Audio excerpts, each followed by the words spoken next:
الفاتحة. بسم الله الرحمن الرحيم. الحمد لله رب العالمين الرحمن الرحيم مالك يوم الدين إياك نعبد وإياك نستعين اهدنا الصراط المستقيم صراط الذين أنعمت عليهم غير المغضوب عليهم ولا الضالين. اللهم صل على محمد وآل محمد أعوذ بالله من الشيطان الرجيم. بسم الله الرحمن الرحيم. الحمد لله الذي لا يبلغ مدحته القائلون ولا يحصي نعماءه العادون ولا يعدي حقه المجتهدون. الذي ليس لصفته حد محدود ولا نعت موجود ولا وقت معدود ولا أجل ممدود. فطر الخلائق بقدرته ونشر الرياح برحمته. الصلاة والسلام على الرسول المسدد المصطفى العمجد المحمود الأحمد سيدنا ومولانا ومولى الكونين جد الحسن والحسين عاني بالقاسم محمد. اللهم صل على وآله الطيبين الطاهرين المعصومين الذين قال الله إنما يريد الله ليذهب عنكم الرجس أهل البيت ويطهركم تطهيرا.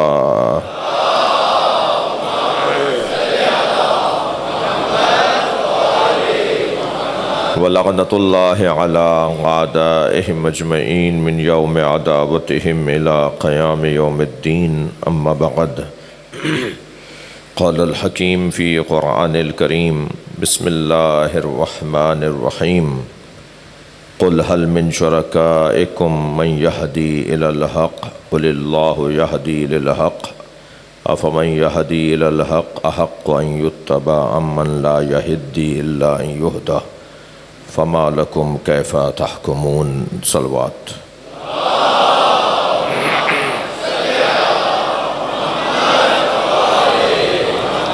اور بھی بلند صلوات ہدیہ کریں گے.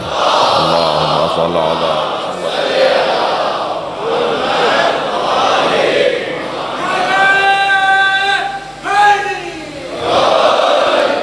حاجات کی برابری، مریضوں کی شفا یابی، بانیان مجلس، انجمن اور اس مرکزی امام بارگاہ کا ٹرسٹ، اس آبادی کے تمام رہنے والے اور مجلس میں شریک تمام عزاداروں کی خاص حاجات، دعاؤں کی قبولیت کے لیے بلند تر صلوات پڑھیں.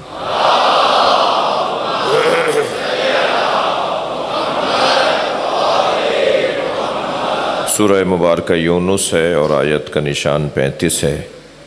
اللہ اپنے اس کلام میں اپنے حبیب سے ارشاد فرما رہا ہے: قل، اے میرے حبیب کہہ دیجئے، حل من شرکائکم من یہدی الی الحق، کیا تمہارے معبودوں میں یہ صلاحیت ہے کہ وہ تمہیں حق کی جانب ہدایت کریں؟ قل اللہ یہدی للحق، کہہ دیجئے کہ اللہ ہی ہے جو حق کی طرف رہنمائی عطا کرتا ہے. اور الذی، وہ لوگ کہ جو من یہدی الی الحق احق ان یتبع، وہ کہ جو حق تک پہنچ چکے ہیں ان کا حق ہے کہ ان کی اتباع کی جائے. امن لا یہدی الا یہدی، یا ان کا حق ہے کہ جو ابھی حق کی جانب نہیں پہنچے، نہیں گئے، حق سے آشنا نہیں ہوئے. یعنی جو حق تک پہنچ چکے ہیں ان کا حق ہے کہ ان کی اتباع کی جائے، یا جو ابھی محتاج حق ہیں، محتاج ہدایت ہیں، جو ابھی خود محتاج ہیں کہ کوئی انہیں حق کی جانب رہنمائی کرے. فما لکم کیف تحکمون، تمہیں کیا ہو گیا ہے، تم کیسے فیصلے کرتے ہو؟ اس آیہ کریمہ میں اللہ ان لوگوں کو کہ جو حق آشنا ہیں انہیں اور انہیں جو محتاج ہدایت حق ہیں انہیں برابر جاننے والوں کو بے عقل کہہ رہا ہے۔ تمہاری عقل کام نہیں کرتی، تم کم عقل ہو، بے عقل ہو، تم بے وقوف ہو۔ فما لکم کیف تحکمون، کیا ہو گیا، تمہیں کیسے فیصلے کرتے ہو؟ ان لوگوں کی اتباع کی جائے گی کہ جو جان چکے ہیں، پہنچ چکے ہیں حق تک، ان کی تو نہیں کی جائے گی کہ جو ابھی محتاج ہدایت ہیں۔ اس آیت کے اختتام پر اللہ نے جو صاحبان عقل کو اور اپنے بندوں کو، مسلمانوں کو، انسانوں کو جھنجھوڑا ہے کہ تم فیصلے لو تو عقل کی بنیاد پہ لو۔ گویا اللہ عقل کو فعال دیکھنا چاہتا ہے، عقل کو کارگر دیکھنا چاہتا ہے، کار فرما دیکھنا چاہتا ہے۔ یعنی اب اگر میں یوں کہہ دوں کہ اللہ کا بڑا پیار ہے ان لوگوں سے جو عقل کو استعمال میں لاتے ہیں، اور جو لوگ عقل کو استعمال میں نہیں لاتے اللہ ان سے غضبناک ہوتا ہے۔ عقل کی پرورش، عقل کی تربیت، عقل کی بہتری، عقل کا زیادہ سے زیادہ استعمال میں آنا، ویسے کوئی پریشانی کی بات نہیں ہے۔ اکثرهم لا یعقلون۔ صلوات پڑھ لیں ذرا محمد وآل محمد، اللہم صل علی محمد وآل محمد۔ یہ مسئلہ ہمارے معاشرے کا آج کا نہیں ہے، اکثر تو عقل ہی نہیں رکھتے، مگر اکثر کی بنیاد پر کب دین چلا ہے، اکثر کی بنیاد پر کب معاشرہ چلا ہے، اکثر کے کہنے پر کب ہم چلے ہیں، اکثر کب معیار رہا ہے۔ ہمیشہ یاد رہے کہ اکثر معیار نہیں ہے، صاحبان عقل معیار ہے۔ وہ جو اکثریت میں ہیں یہ دلیل ہی نہیں ہے کہ کوئی اگر اکثریت میں ہے تو وہ حق پر ہے۔ اگر کسی کے پاس تعداد زیادہ ہے، لوگ زیادہ ہیں، تو یہ دلیل نہیں ہے کہ وہ سچے ہیں، وہ حق پر ہیں۔ دلیل تو یہ ہے کہ کون عقل سے کام لیتا ہے۔ تو اب ابتدائی بیان ہے، میں اپنے مضمون کو آپ کے حوالے کر رہا ہوں کہ اللہ یہ چاہتا ہے کہ کسی طرح عقل سے کام لیا جائے۔ دیکھیے، اللہ نے ہمارے لیے دو ہادی قرار دیے ہیں، ایک ہادی باطنی اور ایک ہادی ظاہری۔ ہادی باطنی عقل ہے اور ہادی ظاہری نبی، رسول اور امام ہے۔ اگر ہادی، اور دونوں کی ضرورت ہے، ہادی باطنی نہ ہو تو ہادی ظاہری سے استفادہ نہیں ہو پائے گا، اور ہادی ظاہری نہ ہو تو ہادی باطنی کن مشکلات کا سامنا کرتی ہے وہ خود معصوم نے بیان کیا ہے۔ یعنی ہادی باطنی عقل ماحول کی گرد میں اٹ کر، ماحول کی گرد میں چھپ کر اپنا کردار چھوڑ دیتا ہے۔ ہادی باطنی اپنا کردار چھوڑ دیتا ہے کہ جب ماحول اس پر جمنے لگے، ماحول کا اس پہ اثر آنے لگے۔ تو ہادی ظاہری کا کام یہ ہوتا ہے، یہ میرے الفاظ نہیں ہیں، نہج البلاغہ میں مکمل خطبہ ہے مولا علی کا کہ اللہ نے نبیوں کو کیوں مبعوث کیا ہے، اللہ رسولوں کو کیوں بھیجتا ہے۔ مولا علی فرماتے ہیں کہ اللہ نبیوں کو، رسولوں کو اس لیے بھیجتا ہے تاکہ عقل پر جمی ہوئی گرد کو وہ صاف کریں، اور عقل کام کرنا شروع کرے تو پھر انہیں وہ بات سمجھ میں آتی ہے جو بات ہوتی ہے۔ تو ظاہری ہادی کا کام یہ ہے کہ عقل کو پروان چڑھائے۔ یہ صرف قرآن مجید کی یہی آیت نہیں ہے، فما لکم کیف تحکمون، تمہیں کیا ہو گیا ہے، تم کیسے فیصلے لیتے ہو، عقل کو صرف یہ آیت نہیں ہے، اور جگہوں پر بھی افلا یتدبرون القرآن ام علی قلوب اقفالھا، کیا تمہارے دلوں پر تالے لگ گئے ہیں، کیا تم قرآن پہ غور نہیں کرتے؟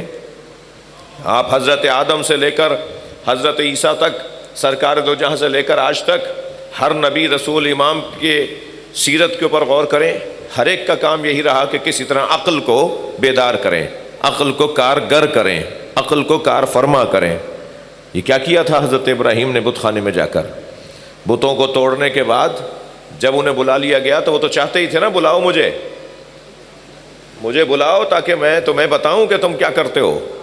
جب انہیں بلا کر کہا کہ تم نے بت توڑے، تو حضرت ابراہیم نے فرمایا اسی نے توڑے ہوں گے جس کے گلے میں کلہاڑی لٹکی بھی ہے. پتہ ہے آپ کو کیا کیا تھا حضرت ابراہیم نے؟ سارے بتوں کو ناقص بنا کر کسی کی آنکھ پھوڑی، کسی کا ناک کاٹی، کسی کا کان کاٹا، کسی کا پیٹ پھاڑا، کسی کا گھٹنا پھوڑا، کسی کی ٹانگ توڑی، اور سارے بتوں کو توڑ کے ایک بڑے بت کے گلے میں کلہاڑی لٹکا دی. اور بڑے اطمینان سے کام کیا انہوں نے. جس کے پیچھے اللہ ہو وہ تنہا بھی ہو تو لشکر ہوتا ہے. کوئی پریشانی نہیں تھی حضرت ابراہیم کو، بڑے اطمینان کے ساتھ سارا کام کیا. اور پھر جب بلایا گیا دربار میں کہ بلا لو، انہوں نے کیا یہ کام، کسی نے دیکھا نہیں تھا. عجیب بات ہے، کسی نے حضرت ابراہیم کو بت توڑتے ہوئے دیکھا نہیں تھا، مگر سب کو یقین تھا کہ یہ کام ابراہیم کا ہے، اس لیے کہ کام بتاتا ہے کہ کس کا ہے. مجھے کیوں بتانا پڑے کہ میں نے کام کیا ہے؟ آپ کو ہمیں کیوں بتانا پڑے؟ کام بتائے کہ کس کا کام ہے. سید رضی نے نہج البلاغہ کی سند نہیں لکھی، ورنہ روایت کی تو سند ہوتی ہے، حدیث کی تو سند ہوتی ہے، ان فلان ان امیر المومنین.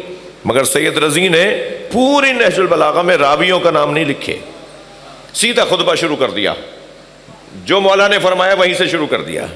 لیکن مولا سے کس نے سنا، اور اس نے کس سے سنا، اور آج ہم تک پہنچے ہم کس سے سن رہے ہیں، وہ سارے راویوں کے ذکر انہوں نے نہیں کیے.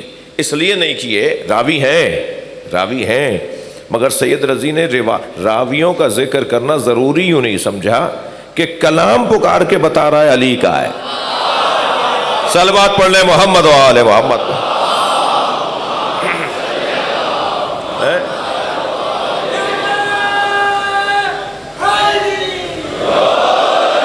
ضرورت کیا ہے کہ بتائیں کہ یہ خود کلام اسلوب بتائے گا، طریقہ کار بتائے گا.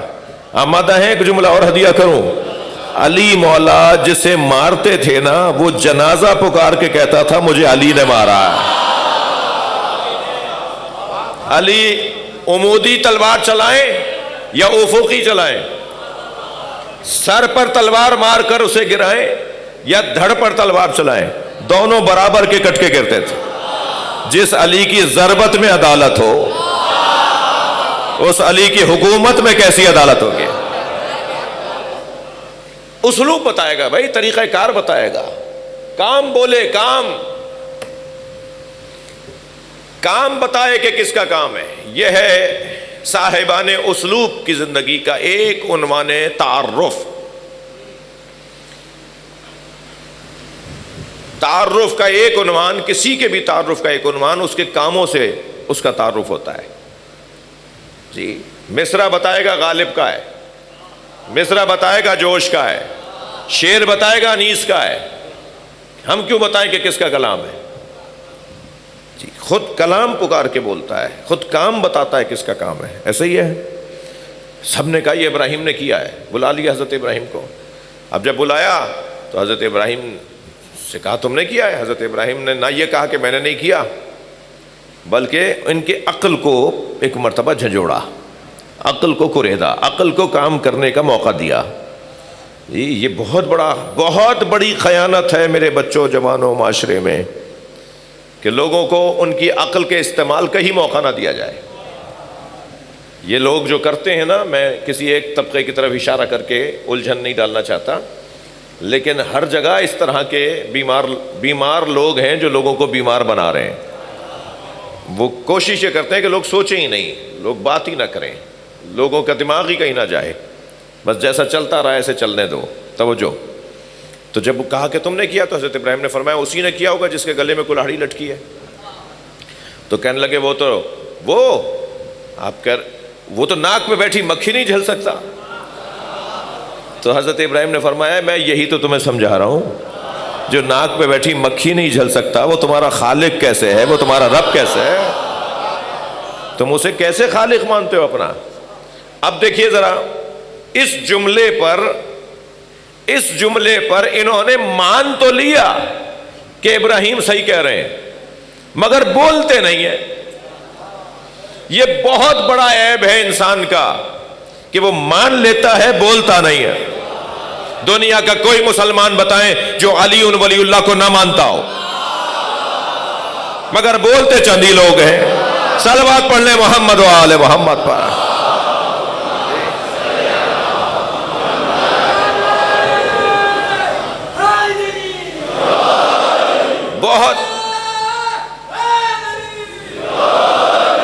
بہت بڑا ہنر ہے، بڑی جرت ہے، بڑی بہادری ہے کہ انسان اس بات کو بولے بھی کہ جسے وہ مانتا ہو۔ تھکے بیٹھے تو نہیں ہے نا؟ میں نے اپنے بھائیوں سے کہا ہے کہ کل مجھے 10:15 بجے ممبر دے دیں، تو آج مجھے 11:15 بجے ممبر ملا ہے، تو آدھا گھنٹہ پہلے کوشش ہے کہ میں آپ کی خدمت میں حاضر ہو جاؤں، اور آپ بھی ہوں گے تو اچھا لگے گا۔ ایک صلوات پڑھ لیں ذرا، اللہم صل علی محمد و آل محمد۔ اتفاق ہے تو اس سے بلند صلوات پڑھ لیں، اللہم صل علی محمد و آل محمد۔ توجہ چاہوں گا، میں کچھ نتیجے لینا چاہتا ہوں۔ حضرت ابراہیم نے بت توڑ کر لوگوں کے اندر ان کا عقیدہ، ان کے ذہن کو استعمال میں لا کر عقل کو پروان چڑھایا کہ وہ مان گئے کہ ہاں صحیح ہے، یہ صحیح کہہ رہا ہے، لیکن عادتوں کو کہاں لے جائیں؟ جی، بت پرستی کسی صنم کے آگے خم و راست ہونے کو نہیں کہتے، بت پرستی عادت کو کہتے ہیں۔ جہاں جہاں عادت ہے وہاں وہاں بت پرستی ہے، اور جہاں جہاں مشیت کی پابندی ہے وہیں توحید اور مسلمان ہونا ہے۔ ہم مسلمان ہیں نا، لہذا ہمیں کبھی بھی عادت میں نہیں رکھنا چاہتا اللہ۔ ہمیں عادت عربی زبان کا لفظ ہے، اسی خاندان کا لفظ ایک اور بھی ہے معتاد۔ معتاد عربی میں معتاد، ہماری زبان میں جسے نشئی کہتے ہیں، مجھے معاف کر دیجیے گا بھائی، ممبر کی زبان ہے، مجھے بہت خیال رکھنا چاہیے، مگر ہو گیا مجھ سے ایک لفظ۔ ہاں، ہمارے ہاں جو یہ لفظ بولا جاتا ہے نا، کسی چیز کے استعمال پر مجبور ہو جانا کہ وہ نہیں استعمال کرے گا تو دن نہیں گزرے گا، جی، جس کے لیے وہ لفظ استعمال ہوتا ہے جو میں نے بول بھی دیا، وہ عربی میں اس کے لیے معتاد کا لفظ استعمال ہوتا ہے، یعنی جس کو ایک چیز کی عادت ہو جائے اور اس کے بغیر اس کا گزارا نہ ہو۔ توجہ، اللہ نہیں چاہتا کہ ہم عادی ہو جائیں، عادی، ہمیں عادی نہیں رکھنا چاہتا وہ۔ توجہ چاہوں گا، اسی لیے فجر کی 2 رکعت ہے، ظہر کی 4 رکعت، عصر کی 4 رکعت، مغرب کی پھر 3 رکعت، پھر عشاء کی 4 رکعت۔ وہ جس نے اتنی مشکل نماز فجر والی بستر چھڑوائی دیا تھا تو 4 رکعت پڑھوا لیتا۔ جو سب سے مشکل نماز ہے وہ سب سے کم رکعتوں میں۔ پھر نماز فجر اونچی آواز میں پڑھو، ظہر عصر دھیمی آواز میں پڑھو، مغرب پھر اونچی آواز میں، عشاء پھر اونچی، کبھی اونچی کبھی نیچی، کبھی دھیمی کبھی اونچی، کبھی 2 رکعت کبھی 4 رکعت، کبھی 3 رکعت۔ 2 سگے بھائی، ایک لاہور میں رہتا ہے ایک کراچی میں۔ لاہور والا بھائی کراچی والے بھائی کے پاس آیا، سگے بھائی، ایک ماں باپ کی اولاد، نماز ظہر پڑھنے کے لیے کھڑے ہوئے، ایک 2 رکعت پڑھے گا، ایک 4 رکعت۔ اللہ ہمیں عادی نہیں دیکھنا چاہتا۔ صلوات پڑھیں ذرا محمد و آل محمد۔ جی، عادی نہیں بنو، پابند بنو۔ اچھا، آمادہ ہیں تو اور مثال دے دوں۔ امروہے والے ایسا ماتم کرتے ہیں، آگرے والا ایسا کرتے ہیں، یو پی والے حیدرآباد والے ایسا کرتے ہیں، راجستھان والوں کی سوسخانی ایسی ہے۔ ہم نے عزاداری میں بھی خود کو عادی نہیں بنایا، مختلف رنگ رکھ دیے ہمارے بڑوں نے۔ صلوات پڑھ لیں محمد و آل محمد۔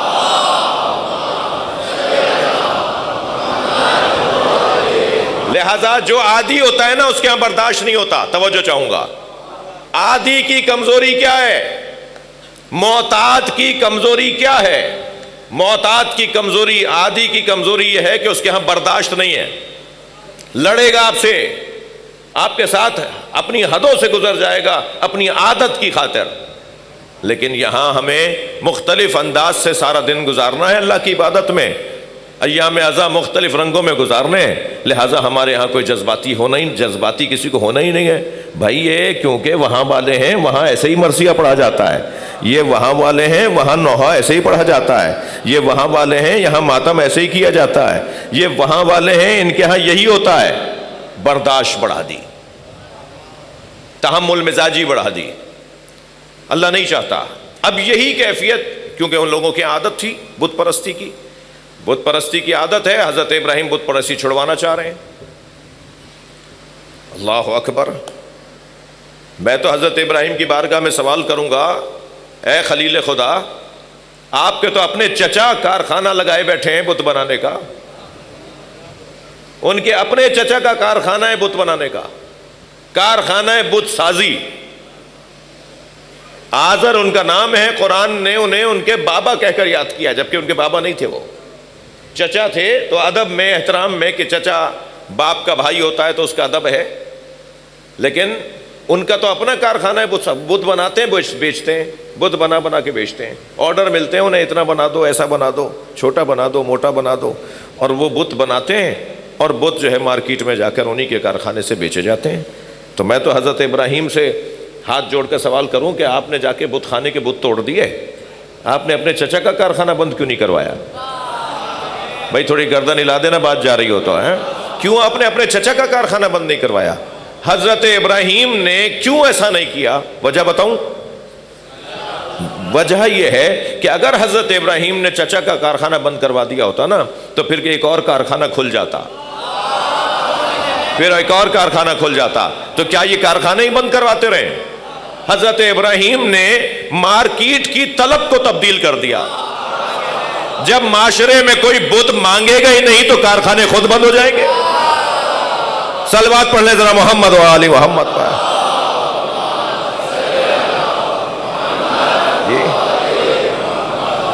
طلب ختم کر دی حضرت ابراہیم نے، معاشرے کی خواہش ختم کر دی۔ دکانوں پر وہی چیز لا کے رکھی جاتی ہے جس کا خریدار ہوتا ہے، جس کا خریدار ہی نہ ہو وہ چیز معاشرے میں دکانوں پہ نہیں رکھی جاتی۔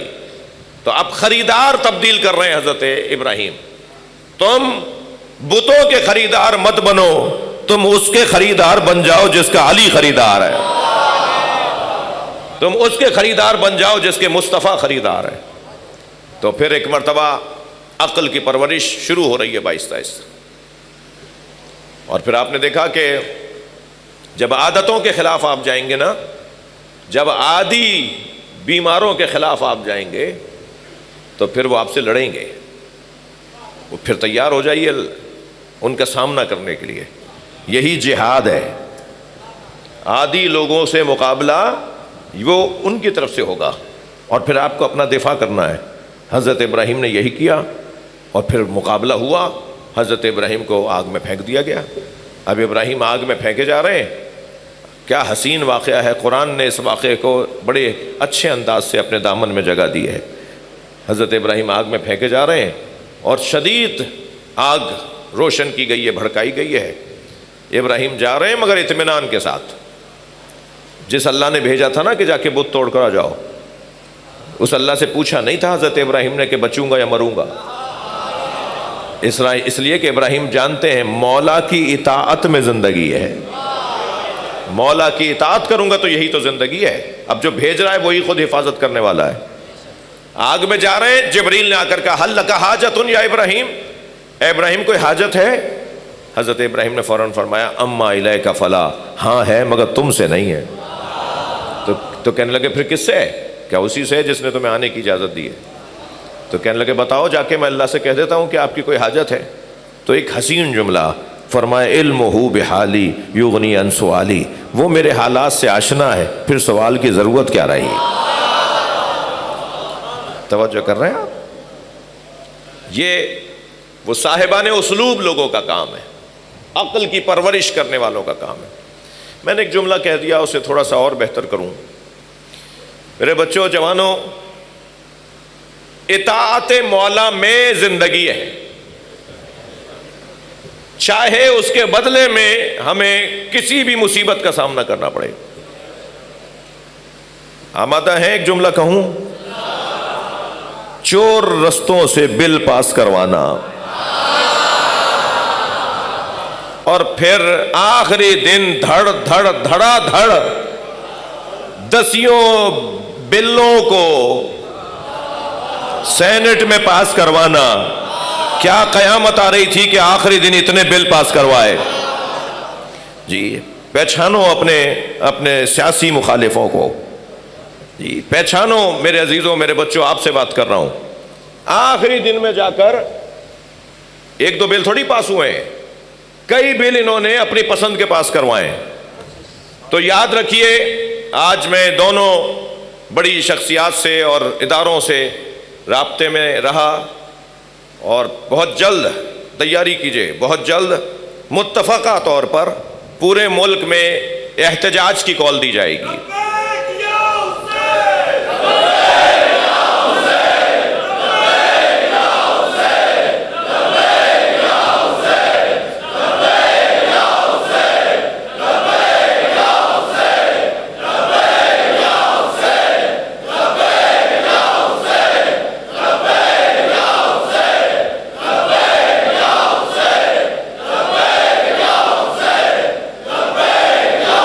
بلند تر صلوات۔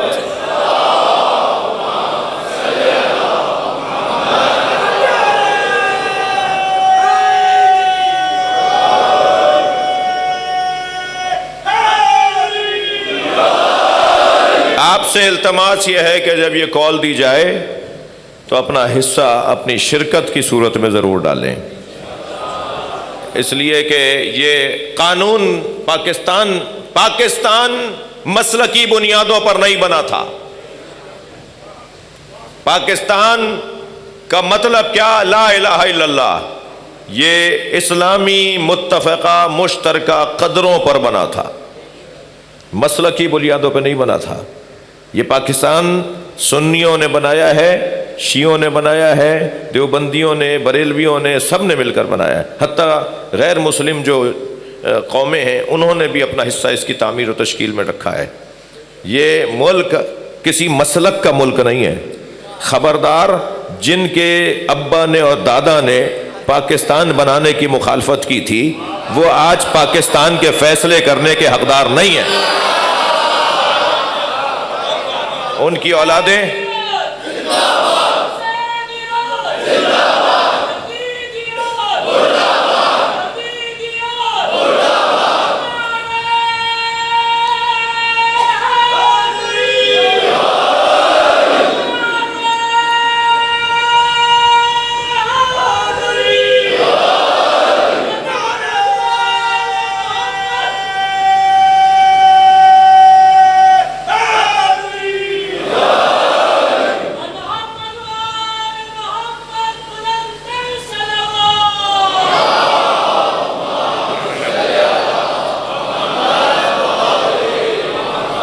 عزیزو،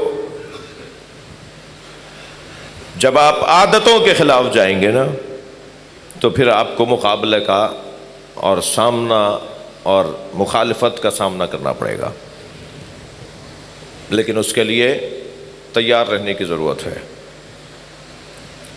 بیدار ترین نظریہ تشیع کا نظریہ ہے۔ اسلام کی بہترین تصویر کو تشیع کہتے ہیں، اسلام کی روشن چمکتی ہوئی شکل کو تشیع کہتے ہیں۔ ان لوگوں نے تو ماضی میں بھی مسلمانوں کو شرمندہ کیا، ان کے حوالے کر دیا تو آگے بھی یہ شرمندگی کے علاوہ کچھ اور دینے والے نہیں ہیں۔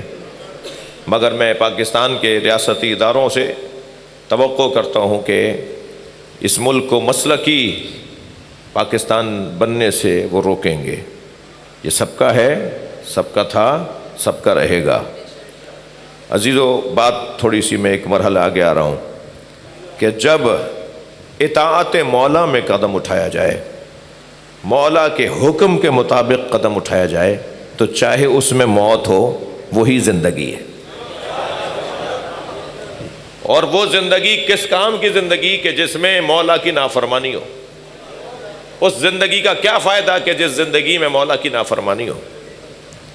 جنگ صفین میں دشمن نے فرات پر قبضہ کر لیا، مولا کے لشکریوں پر پانی بند کر دیا۔ حضرت مالک اشتر مولا کی خدمت میں آئے اور آ کر کہا مولا پانی ختم ہو گیا، کیا حکم ہے؟ حضرت نے فرمایا مالک تنہا جاؤ اور پانی لے کر آؤ۔ مالک نے یہ نہیں پوچھا کہ میں تنہا جاؤں، وہاں تو 4000 کا لشکر صرف نہر پر قبضہ کیے بیٹھا ہے اور وہاں ہزاروں کے لشکر ہیں، ایک بڑی تعداد میں ان کے جنگجو آئے ہوئے ہیں، میں اکیلا پانی لینے جاؤں؟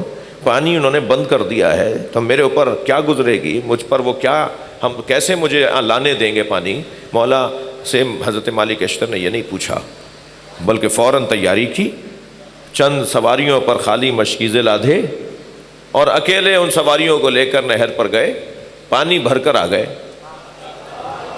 اب جب پانی بھر کر آ گئے تو وہاں بلا لیا خیمے میں ان صاحب کو کہ جو وہاں قبضہ کیے، ان کی جانب سے لشکر لیے بیٹھے تھے جن کا کام ہی یہ تھا کہ پانی نہ لے جانے دیں۔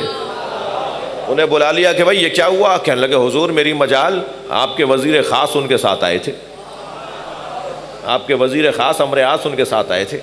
بلا لیا عمرو عاص تم گئے تھے؟ کہا میں کہاں گیا تھا، جھوٹ بول رہے ہیں۔ اب ایک مرتبہ دونوں سرداروں میں تکرار ہو رہی ہے اور حاکم سن رہا ہے، انہوں نے کہا کہ ٹھیک ہے خبردار آئندہ یہ بھی آئے تو پانی مت دینا۔ پانی کتنے دن چلتا، طویل ترین جنگ ہے یہ۔ حضرت مالک اشتر نے پھر آ کر کہا مولا پھر پانی ختم ہو گیا۔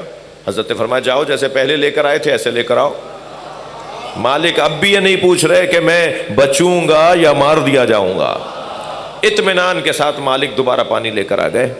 پھر بلا لیا، اب کیا ہوا؟ کہ حضور میری مجال، آپ کا بیٹا آیا تھا ان کے ساتھ۔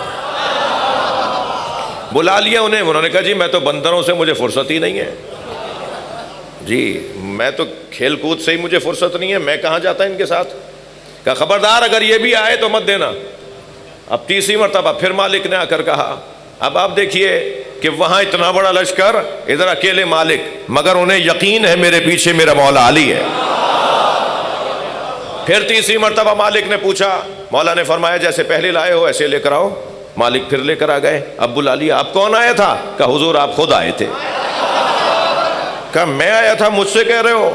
کہا جی آپ ہی آئے تھے ان کے ساتھ کہ پانی دے دو۔ کہا خبردار آئندہ میں بھی آؤں تو دلیل کے بغیر بات مت کرنا، شواہد کے بغیر بات مت کرنا، کوئی ایسی نشانی ضرور بتانا جو ثابت ہو کہ میں آیا تھا۔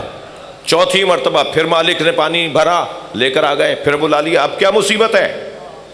کہہ لیں حضور آپ آئے تھے۔ کہا دلیل کیا ہے؟ کہا میں نے آپ کے ہاتھ سے انگوٹھی اتروا لی تھی۔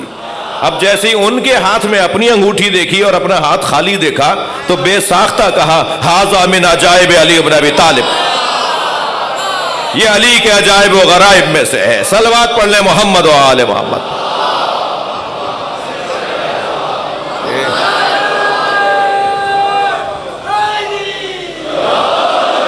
عزیزو گفتگو بہت روشن ہے، جو عقل کے کارگری کے لیے، کار فرمائی کے لیے معاشرے میں کوشش کرے گا اسے ری ایکشن کا سامنا ہوگا، اسے مسائل کا سامنا ہوگا، اسے مشکلات کا سامنا ہوگا۔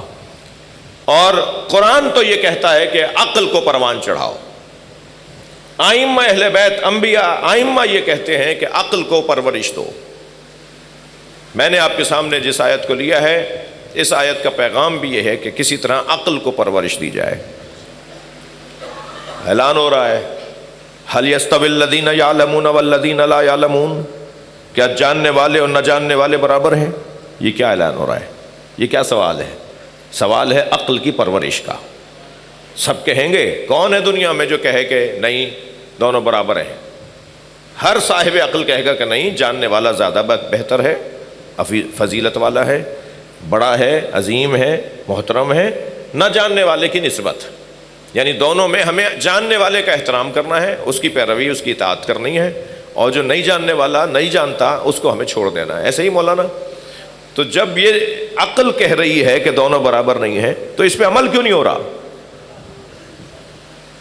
بس یہ جو عمل نہیں ہو رہا، اس جذبے کو پروان چڑھانا، ایجاد کرنے کا اصلی کام کربلا کا ہے۔ یہ جو کربلا کا ذکر ہے نا، کیوں ایسے ہی لگا دیا؟ کیا زبردستی ہے؟ کیا عادت تھی؟ یہ کوئی رسم ہو رہی ہے؟ یہ کوئی تہوار ہے؟ یہ عزاداری کوئی تہوار ہے یا عبادت ہے؟ اگر یہ عبادت ہے تو کوئی اس کے پیچھے ہدف ہے، مقصد ہے، اور مقصد یہ ہے کہ جو چیزیں تم پر روشن ہو جاتی ہیں ان کو عملی دنیا میں لے کر آؤ. یا لفظ کو میں یوں کہوں کہ ہم کہتے ہیں مدرسے کی زبان میں، اس نظریے کو فعلیت میں تبدیل کرو، کر کے دکھاؤ. ایسا کون سا؟ اب یہ اللہ عقلوں کو بیدار کر رہا ہے. کیا جاننے والے نہ جاننے والے برابر ہیں؟ حل یستوی الخبیث والطیب، کیا پاک اور نجس برابر ہے؟ حل فیکم رجل رشید، تمہارے درمیان کوئی سمجھدار ہے؟ یہ عقل کی پرورش کے کام ہو رہے ہیں. عزیزو، عقل، اب مجھے تھوڑی سی اجازت دے دیجیے کیونکہ مجھے خوف ہو رہا ہے کہ میں اس بحث کو شروع کروں تو نہ تمام چھوڑ دوں، یہ اچھا نہیں ہے. کل میں اس موضوع پر بات کروں کہ عقل کی تعریف کیا ہے، عقل کہتے کسے ہیں، پھر انسان کی فضیلت کس چیز میں ہے، انسان بڑا آدمی کیسے بنتا ہے، وہ قد سے بنتا ہے، سواریوں سے بنتا ہے، وہ گھروں سے بنتا ہے، وہ پیسے سے بنتا ہے، وہ مہنگے کپڑوں سے بنتا ہے، وہ کون سی چیز سے بڑا آدمی بنتا ہے؟ بڑا کہلوانے کے لیے اور بڑا بننے کے لیے کون سی چیز ضروری ہے؟ بڑا آدمی ہے کون؟ کسے ہم بڑا مانیں؟ حقیر کسی کو نہیں ماننا، ذلیل کسی کو نہیں ماننا، لیکن بڑا ماننے کے لیے اللہ نے ہمیں پیمانے دیے ہیں. کسی کی توہین مت کرو، یہ ضرور کہا ہے، مگر کسی کو احترام دے رہے ہو، کسی کو سر پہ بٹھا رہے ہو تو پھر دلیل ہونی چاہیے تمہارے پاس کوئی علت ہونی چاہیے، کوئی لاجک ہونی چاہیے. کس بنیاد پہ تم کسی کو بڑا مان رہے ہو؟ یہ ہے وہ عقل کی پرورش کا مرحلہ. اس میں بہت بڑا کردار، بلکہ اصلی اور اساسی کردار کربلا کا ہے. عقل گرد آلود ہو جاتی ہے اور ہر سال کربلا کو دہرایا جائے تاکہ عقل پر جمی ہوئی گرد ہٹ جائے اور عقل کام کرنا شروع کر دے. جنہیں ان مجلسوں میں ذائقہ نہیں آتا، جنہیں اس ماتم میں روح کو سکون نہیں ملتا، انہیں آپ چھوڑ دیجئے. ہاں، تبلیغ ضرور کریں تاکہ وہ قریب آ جائیں، اور الحمدللہ وہ آنا شروع ہو گئے ہیں. ماحول بہتر ہو رہا ہے. کل کی نسبت امام بارگاہ چھوٹے پڑنے لگے ہیں جی، لوگ بڑھ گئے ہیں، چاہنے والے اہل بیت کے بڑھ گئے ہیں. یہ ایک جہاد ہے جو مسلسل آپ کر رہے ہیں. آج بڑی تعداد میں غیر شیعہ علماء و خطبہ اور واعظین اور ناصحین اور بیان دینے والے اور خطاب کرنے والے اہل بیت کے فضائل پڑھ رہے ہیں. اگر آپ کے یہ کالے کپڑے نہ ہوتے، آپ کا یہ ماتم نہ ہوتا، آپ کی یہ گریے کی صدائیں نہ ہوتیں، آپ کے یہ بھرپور جلوس نہ ہوتے، تو یہ لوگ بھی آج وہ بات نہ کرتے جو وہ کر رہے ہیں. اس کے پیچھے محنت آپ کی ہے. اگر آپ نے کربلا کو بھلا دیا ہوتا تو ایسا لگتا کہ ہر دوسرا بندہ یزیدی ہے. یہ ہماری وجہ سے، عزاداروں کی وجہ سے لوگوں کی توجہ بڑھی ہے، عقل کام کرنا شروع کر رہی ہے. بہت بڑی تعداد میں لوگ ہیں جو یہ بول رہے ہیں اب کہ ہمیں اب پتہ چلا ہے کہ حقیقت کیا ہے، ہمیں اب روشن ہو رہا ہے کہ کتابوں میں کیا لکھا ہوا ہے. یہ اگر آپ کی جہاد نہ ہوتا، یہ کوششیں نہ ہوتی جو ایک مدت سے ہمارے بزرگوں کی دی ہوئی عزاداری میں ہم اپنا حصہ ڈال رہے ہیں، تو یہ کیفیت آج نہ ہوتی. ہم کل نہیں ہوں گے، کل ہماری جگہ کوئی اور بیٹھا ہوگا، وہاں آپ کی جگہ کوئی بیٹھا ہوگا، میری جگہ کوئی اور بیٹھا ہوا ہوگا. ہم شاید دنیا میں بھی نہ ہوں، لیکن یہ قافلہ عقل کی پرورش کا انشاءاللہ وہاں پہنچے گا کہ جہاں سب صاحب العصر کی اطاعت میں آ جائیں گے. کربلا میں جو کچھ ہوا وہ اہل بیت کی تنہائی کی وجہ سے ہوا، اور اب اہل بیت کی تنہائی اللہ کو گوارا نہیں ہے. یعنی اب اللہ اس سے زیادہ نقصان، وہ نقصان اللہ نے برداشت اس معنی میں نہیں کہ موقع دیا، چلو خود ہی سیکھ ہو جاؤ، خود ہی ٹھیک ہو جاؤ، لیکن اب 12ویں کو غیبت میں رکھا ہے کہ نہیں، اب میں تمہیں ٹھیک کروں گا. اب میں اسے جب بھیجوں گا جب تم اس قابل ہو جاؤ گے. اب میں اسے نہیں بھیجوں گا جب تک کہ تمہارے اندر شدت طلب نہ ہو. جب شدت تمہارے اندر بڑھے گی کہ ہمیں چاہیے، تو پھر میں اسے غیبت سے ظہور میں لے آؤں گا. ورنہ تو وہ آج بھی ہمارے درمیان ہیں، مجلس میں بیٹھے ہوتے ہیں، خاص طور پر جب ان کے جد کے مسائل پڑھے جاتے ہیں، خاص طور پر جب حضرت علی اکبر کی مصیبت پڑھی جاتی ہے، خاص طور پہ جب حضرت عباس کے بازوؤں کا ذکر کیا جاتا ہے، خاص طور پر جب قاسم کے پامال لاشے کی بات ہوتی ہے. اور بتاؤں کہ کس بیان مصیبت پر امام عصر گریہ کرتے ہیں، خاص طور پر کہ جب علی اصغر کے گلے پہ لگنے والے تیر کا تذکرہ ہوتا ہے۔ حضرت علی اصغر کی شہادت امام مہدی کو خون کے آنسو رلاتی ہے۔ ایک اور منظر ہے جس پر امام زمانہ مرثیہ پڑھتے ہیں، اور وہ منظر وہ ہے کہ جب امام حسین کے گلو اقدس پہ خنجر چل رہا تھا۔ اجرکم اللہ، اجرکم اللہ، اللہ آپ کو کسی غم میں نہ رلائے سوائے غم اہل بیت کے، ہمیں رونے رلانے والوں میں قرار دے۔ آپ کی آوازیں بلند ہو گئیں۔ ایک اور منظر ہے جس پر امام زمانہ مرثیہ پڑھتے ہیں، اور وہ ہے جناب زینب کی بے ردائی۔ اس منظر پر امام زمانہ مرثیہ پڑھتے نظر آتے ہیں۔ چلیے اپنے مولا کو پرسہ دیں، ان کے جد حسین کا پرسہ۔ مولا ہم رو اس لیے رہے ہیں کہ یہ جو غم حسین کا غصہ ہے یہ ہم اپنے سینوں میں جمع کرنا چاہتے ہیں، تاکہ جب آپ آئیں تو ہم آپ کو تنہا نہ چھوڑیں، اور جیسا آپ کہیں ایسا ہم کریں، جو آپ کا حکم ہوگا ہم ماننے کو تیار ہو جائیں۔ بس عزیزو، آج 21 محرم ہو گئی۔ اہل بیت کوفے سے شام کے رستے میں ہیں۔ 12 محرم کو کوفہ پہنچے تھے اور 15 تک کوفے میں رہے، اور پھر 15 کے بعد شام کی طرف روانہ ہوئے۔ عجیب غربت ہے، 15 سے پہلی سفر تک رستے میں رہے۔ 15 دن کا سفر ہے، ذرا سوچئے گا صحیح، سکینہ بی بی ساتھ ہیں، چھوٹے چھوٹے بچے ساتھ ہیں، اور بے کجاوا اونٹ ہیں، اور ہاتھوں میں رسیاں باندھی ہوئی ہیں، اور کہیں چین سے جی بھر کے پانی نہیں پینے دیا جاتا، کہیں جی بھر کے طریقے سے کھانا نہیں کھانے دیا جاتا، بلکہ کبھی اگر روکا جاتا ہے تو یہ خبیث، یہ ظالم خود تو خیموں میں بیٹھے ہوتے ہیں اور بیویوں کو دھوپ میں بٹھاتے ہیں۔ اجرکم اللہ، اجرکم اللہ۔ عجیب منظر ہے جو شام کے رستے میں نظر آئے ہیں۔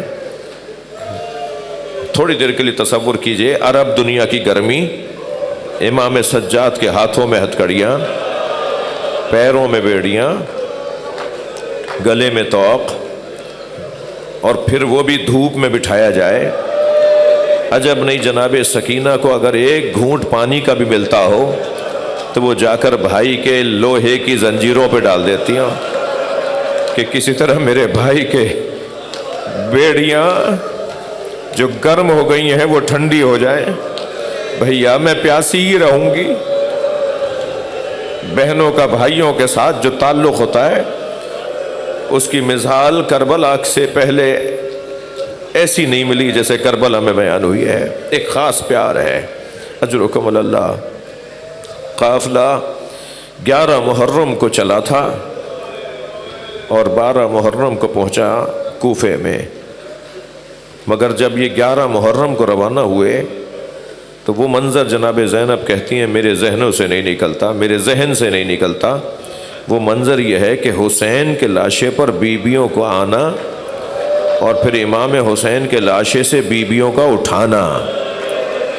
سب سے پہلے امام سجاد آئے ہیں امام حسین کے لاشے پر۔ جو جہاں بیٹھا ہے پرسہ دے گا، مجھے جلدی نہیں ہے، یہ ایام گریہ اوزاری کے، یہ ایام پرسے کے ایام ہیں۔ سب سے پہلے امام سجاد آئے ہیں اپنے بابا کے لاشے پر۔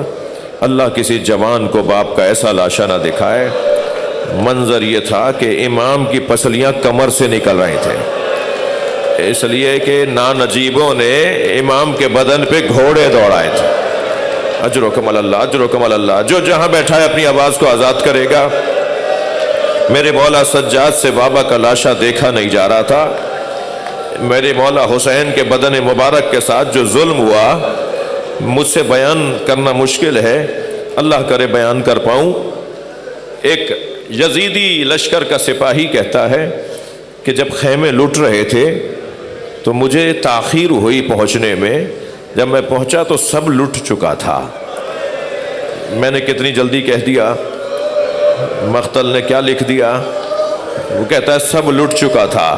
اس لٹ چکے کے اندر سکینہ کی بالیاں بھی ہیں, جناب زینب کی چادر بھی ہے, جناب فاطمہ کبریٰ کی چادر بھی ہے, بی بی ام کلثوم کی چادر بھی ہے. خیمے لٹ گئے. وہ کہتا ہے کہ جب سب لٹ گیا اور میں پہنچا تو مجھے تاخیر ہوئی, تو میں نے ایک شخص سے جو سامان مال لوٹ کر جا رہا تھا, میں نے اس سے کہا کچھ بچا ہے لوٹنے کو؟ تو کہنے لگا خیموں میں کچھ نہیں بچا, حسین کا لاشا لوٹا جا رہا ہے. اجرکم اللہ, اجرکم اللہ. جنہیں رونا آ رہا ہے, جن کے مذہب میں رونا جائز ہے, وہ تکلف کر کے نہ رویا کریں, اور جسے رونا نہ آ رہا ہو وہ برابر والے کے ساتھ بیٹھ کر, روتے ہوئے بھائی کے ساتھ بیٹھ کر اللہ سے دعا مانگے, یا اللہ مجھے ایک آنسو حسین کے نام پر دے دے. وہ کہتا ہے کہ میں دوڑا وہاں کے جہاں حسین کا لاشا تھا, اجرکم اللہ, وہاں جہاں حسین کا لاشا تھا, تو میں نے کیا دیکھا کہ حسین کا لاشا لوٹا جا چکا ہے. کوئی امامہ اتار کر لے گیا, کوئی نالے اتار کر لے گیا. یہ مرثیہ پڑھا ہے جناب زینب نے, نانا یہ آپ کا حسین ہے, مرمل بالدماء مقتول اعضا مسلوب الامامہ توردا. یہ جناب زینب کے جملے ہیں. نانا یہ آپ کا حسین ہے جس کا امامہ لے گئے, ابا لے گئے, جس کے بدن کے جوڑ علیحدہ کر دیا ہے. نانا یہی تھا جسے آپ زبان چساتے تھے. نانا یہی ہے جسے آپ سینے پہ لٹاتے. نانا یہی ہے جسے آپ دوش پر بٹھاتے. یہ جناب زینب کے مرثیے کے جملے ہیں. وہ کہتا ہے میں جب پہنچا تو سب حسین کے بدن سے لوگ لے گئے تھے, صرف ایک پھٹا ہوا کرتا تھا جو حسین کے بدن پر تھا. میں نے جب دیکھا تو سوچا کہ اس کرتے کی تو کوئی قیمت نہیں ملے گی, تو میں وہ چھوڑ کر جانے لگا. تو میری نگاہ پڑی, حسین نے کرتا روکنے کے لیے کمر میں پٹکا باندھا ہوا. تو میں نے سوچا اس پٹکے کے پیسے مجھے مل جائیں گے. میں حسین کے برابر میں بیٹھ گیا. حسین نے اسے گراہوں سے باندھا ہوا تھا. میں نے ایک گراہ کھولی تو حسین کا ہاتھ اٹھ کر آنے لگا. کہتا ہے کہ میں گھبرایا کہ حسین کا تو سر بھی نہیں ہے, یہ حسین کا ہاتھ اٹھ کیسے رہا ہے. میں پھر گرہ کھولنے لگا تو حسین کا ہاتھ اٹھا اور گرہ پر آ کے ہاتھ رک گیا. کہتا ہے میں اچھا طاقتور انسان ہوں, میں نے پوری طاقت سے حسین کا ہاتھ ہٹانا چاہا مگر حسین کا ہاتھ ہٹتا نہیں تھا. تو میں نے خنجر نکال کر حسین کا ہاتھ کاٹ دیا.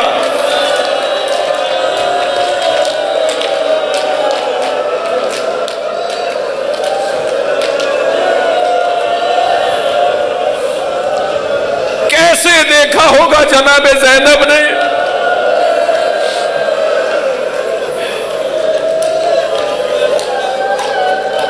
اجرکم اللہ, اجرکم اللہ.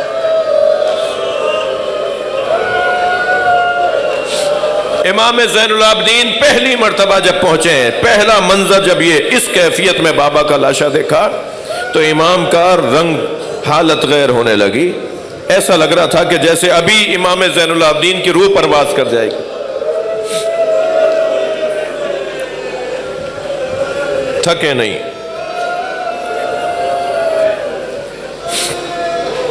جناب زینب نے سب بیویوں کو اونٹ پر سوار کروایا. آخر میں زینب کا سوار کروانے والا کوئی نہیں تھا. ایک ایک بیوی کو بیوی نے اونٹ پر بٹھایا. اب جناب زینب کو کون سوار کروائے؟ کوئی نہیں تھا جو جناب زینب کو سوار کرواتا.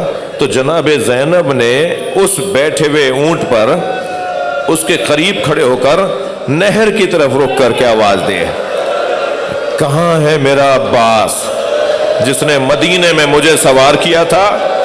آؤ عباس, اپنی بہن کو سوار کرواؤ. کیسے بیٹھی ہیں جناب زینب اونٹ پر. اونٹ جب کھڑا کیا گیا اور لے کر چلے ہیں تو جناب زینب نے فرمائش کی تھی کہ ہمیں مقتل سے گزارا جائے. تو جب اونٹ آنے لگا تو جناب زینب نے دور سے دیکھا کہ زین العابدین بابا کے لاشے پر ہے اور بابا کے لاشے پہ کھڑے زین العابدین کی حالت یہ ہے کہ شاید کچھ ہی لمحوں میں ان کی روح پرواز کر جائے گی۔ بی بی نے دیکھا، اجرکم اللہ اجرکم اللہ، جب بی بی نے دیکھا کہ زین العابدین کچھ ہی دیر کے بعد دنیا سے چلے جائیں گے، تو بی بی نے امام کو وعدہ کیا تھا نا امام حسین سے کہ میں آپ کے بچوں کی حفاظت کروں گی، زینب میرے بچوں کا خیال رکھنا۔ تو یہ ساری امانتیں امام حسین کی ہیں جو جناب زینب کے پاس ہیں۔ جب دیکھا کہ زین العابدین کا حال غیر ہو رہا ہے تو بی بی نے کھڑے اونٹ سے خود کو گرا دیا۔ کچھ دیر کے لیے سوچیں گے، اگر میرے گھر کا کوئی بڑا کرسی سے گر جائے، بیٹ سے گر جائے، تو ہم آگے بڑھ کر اس کو سنبھالا دیتے ہیں، اس کا بدن زخمی ہو جاتا ہے۔ جناب زینب نے خود کو اونٹ سے گرا دیا، یہ فکر کیے بغیر کہ مجھ پر کیا گزرے گی۔ جب امام سجاد نے یہ منظر دیکھا تو بابا کا لاشا چھوڑ کر آگے آئے، پھوپھی کو سہارا دیا۔ پھوپھی اماں کیا ہوا؟ اجرکم اللہ، تھکے نہیں، اجرکم اللہ۔ پھوپھی اماں کیا ہوا؟ سہارا دینے لگے۔ فرمانے لگی زین العابدین پہلے تم بتاؤ تمہارا کیا حال ہے؟ کہا پھوپھی اماں 2 قدم آگے آئیے اور بابا کا لاشا دیکھیے، پھر مجھے حق دیجئے کہ میرا کیا، اجرکم اللہ اجرکم اللہ، مجھے حق دیجئے کہ میرا کیا حال ہے۔ اب اللہ کسی بہن کو بھائی کا ایسا لاشا نہ دکھائے۔ جب آئی ہیں نا جناب زینب امام حسین کے قریب آئی ہیں تو امام حسین کا لاشا پہچانا نہیں جا رہا تھا، تو ایک جملہ تو پورا مرثیہ ہے، انت اخی زینب، کیا تم ہی زینب کے بھائی حسین ہو؟ یہ جملہ کہا، پھر مرثیہ پڑھا اور پھر لاشے کے گرد چکر کاٹنا شروع کیے۔ کبھی پیروں کی طرف آ کے بھائی کو دیکھتی ہیں، اجرکم اللہ، آوازوں کو آزاد کریں گے، کبھی پیروں کی طرف آ کے دیکھتی ہیں، کبھی کٹے ہوئے سر کی طرف آ کے دیکھتی ہیں، کبھی پھر پیروں کی طرف آتی ہیں۔ امام سجاد نے فرمایا پھوپھی اماں کیا دیکھ رہی ہیں؟ فرمان لگی سالم جگہ ڈھونڈ رہی ہوں، سالم جگہ ڈھونڈ رہی ہوں جہاں بوسہ دے سکو۔ میری بیوی کو امام کے بدن پہ سالم جگہ نظر نہیں آئی تو کٹی ہوئی گردن کا بوسہ دیا، کٹی ہوئی گردن کا بوسہ دیا، اور اپنے ہاتھوں سے بھائی کا بدن اٹھایا اور آسمان کی طرف دیکھ کر کہا اللہم تقبل منا ھذا القربان، یا اللہ ہم اہل بیت کے پاس اس کے علاوہ کچھ اور دینے کو نہیں تھا، ہم سے اس قربانی کو قبول کر لے۔ اجرکم اللہ۔ مجلس ہو گئی، آپ نے گریہ کر لیا، ایک منزل اور میرے ساتھ رہیے۔ پھر میری بیوی بھائی کے بدن کے برابر میں بیٹھ گئیں اور بیٹھ کر رونے لگیں۔ امام سجاد نے وہی منظر دیکھا جو کچھ دیر پہلے جناب زینب نے منظر دیکھا تھا۔ منظر یہ دیکھا کہ جناب زینب کی روح پرواز کرنے کو ہے، تو آواز دے کر کہا پھوپھی اماں، یا اماں انت عالمۃ غیر معلمہ، پھوپھی اماں آپ کو تو پتا تھا، آپ کو تو معلوم تھا کہ کیا ہوگا، آپ عالمہ غیر معلمہ ہیں، پھوپھی اماں حوصلہ کیجئے۔ فرمان لگی زین العابدین دیکھ رہے ہو میرے بھائی کے بدن پہ دھوپ آ گئی ہے، میرے سر پر چادر نہیں ہے، میرے بچے زین العابدین، میں کم سن تھی، اپنے گھر کے صحن میں سو رہی تھی، کچھ دیر کے بعد میری توجہ ہوئی کہ سارے صحن میں دھوپ آ گئی ہے مگر میرے اوپر سایہ تھا، تو مجھے تعجب اس بات پر ہوا یہ سایہ کیسا ہے۔ جب میں نے پہلو بدل کے دیکھا تو یہی بھائی تھا جو چادر پکڑے کھا کہ کہیں میری بہن پہ دھوپ نہ آ جائے۔